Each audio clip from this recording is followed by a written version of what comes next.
Hey guys, Micah from Black Bear Custom Kydex. I got a video to show you today. So I had a customer get in touch with me through Etsy and ask me if I could do an auto open sheath for a buck 110. And at the time, I wasn't aware of this possibility, but I said no because the buck 110 traditionally only has a nail nick on it. So he did some research, I guess, and found this detachable thumb stud. So you can see there it's got a little spot for an Allen key. I would take it off and show you, but the placement on this whole sheath thing, the thumb stud has been like tinkered with so many times to figure out what would be the perfect spot to actually get it to work for an auto open, and I don't want to mess with that again. So that said, I have gotten it to work. You can see how low that is on the blade, and I'm not a big fan of where it's at. It doesn't quite look right, but his emphasis to me was that it really is more about functionality for him, so he doesn't care where it's at as long as it works. So that said, this is. Let me show you the package for it actually, so I don't misquote anything. So this is the product.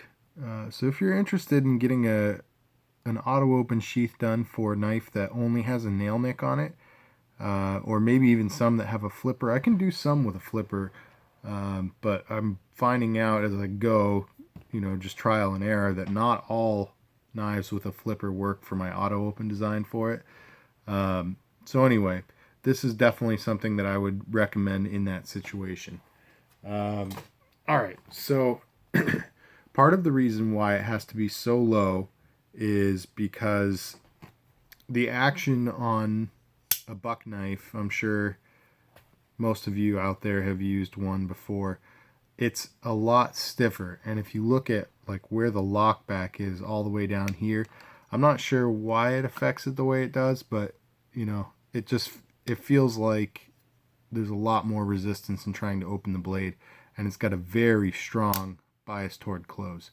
So you definitely run into a little bit of a problem when trying to do an auto open sheath for these. It's very difficult, and the draw when you actually get it to auto open isn't going to be the same as with Spyderco and Benchmade and Kershaw, and it's a lot more resistance. So you really have to pull and just be ready for that so you don't drop your knife or anything. But all this said, I think the end product was actually pretty great. So I'll just talk you through real quick what he asked for.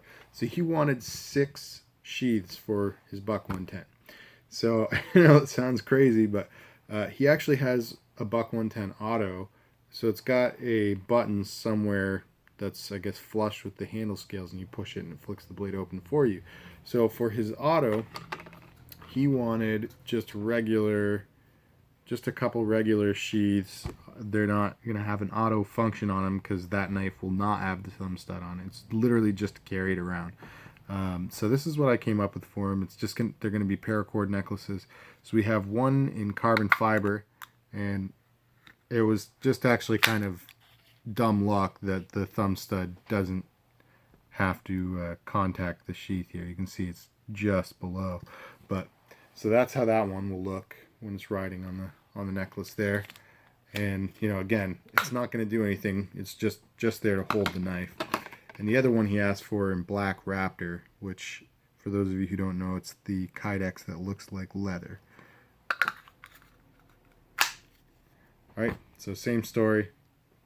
Doesn't quite go up to the sheath there, so no issue if he ever does want to carry this one. Alright, so then he asked for 2 more paracord necklaces for this knife with auto open function, one in carbon fiber black and one in Black Raptor. So I'll give you a quick demo of those. So obviously I'm not wearing it as a paracord necklace, but you can see here, right, works fine. And I'm sure you noticed I really was pulling hard to get that out of there, but it's just kind of the nature of this particular knife. So I thought the profile actually looked pretty cool on these too. All right, that works nicely. And then he wanted to, oh, I just did a bunch of sanding. Notice I got some black on my nose. Oh my goodness, that's funny. Anyway, he asked for 2 more in flat black, which is just plain black Kydex. But he wanted a design that he had seen me do before with these sort of leather straps. I just kind of dubbed it the belt hugger, as with how tight the straps here, the 2 leather straps are, you put your belt in between them and it really snugs tight on your belt, so you can't really move it around much without, you know, really yanking on it. So he did want it to be low profile, and unfortunately this was the best I could do. And this guy here, trust me, I tried so many different designs, and this was just kind of had to be there to keep the sheath stable, keep it from spreading, because when you pull the knife out the back, the Kydex wants to spread, and if it spreads too much, it lets go of the thumb stud, so it won't auto open. So I tried honestly 7 or 8 different designs, and this was the only one that I found success with. So I'm not totally happy with how it came out. You know, obviously I think it looks a little bit strange, and it's not as narrow as I would want. So I'll measure it real quick on my grid mat. It's almost 4 inches wide. It's like 3.5 by 3.5, pretty much a square there. But it is really functional. So again, you really have to pull. And actually, while we're on the topic, Rob, if you're watching this, Rob's the customer, you probably want to just maybe like once every couple days, just put the Allen key in there and give it a little bit of a tightening turn, just to make sure this thing doesn't move. Because if it moves at all, you're going to have to find the exact spot it's in, or it's really not going to work well. And if it's not where it's supposed to be, you know, if it's up higher, then your knife's not going to seat all the way into the sheath, and, you know, because it's custom contoured to your knife, it's probably going to rattle around a little bit. So I would leave it where it's at and just tighten it, retighten it every now and then. Or, yeah, I don't know if there's any other solution there. Weld it in place if you have to. So anyway, he wanted 2 hip huggers, and the reason why was because he wanted 1 for each side. So this one's going to go on the right side, and this one's on the left side. And here I'll give you a quick show of the left. I can't do this left-handed, so I'm still going to draw it right-handed. But ready? So there you go. All right, so that's what I got for you guys on the buck. Oh wait, also he asked for a wallet in carbon fiber black with detachable money clip, also in carbon fiber black. So the money clip's pretty cool. So this is where you ostensibly store your cash. Just slide it up, you know, in this groove here. But you also have the possibility of storing stuff behind the clip altogether, like maybe business cards behind there and cash in the clip itself.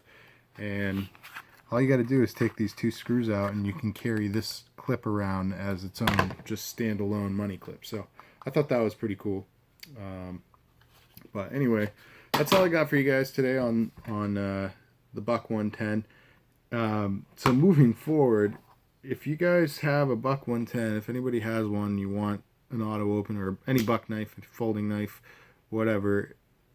If it's a buck knife, obviously you got to get the stud, but you know, I just want to let you know up front, I'm going to be charging a little more for these, probably like 50% more, just because the amount of work that this was insane. It took me so long, you know, to do this in comparison with any other similar folding knife auto open design. So I am happy to do it for you guys. I just want to let you know up front that'll be, you know, I'll be charging a little bit extra because the work is just so much more. So alright guys, well thanks for tuning in. I hope you like, comment, share, subscribe, and stay tuned for more videos. God bless.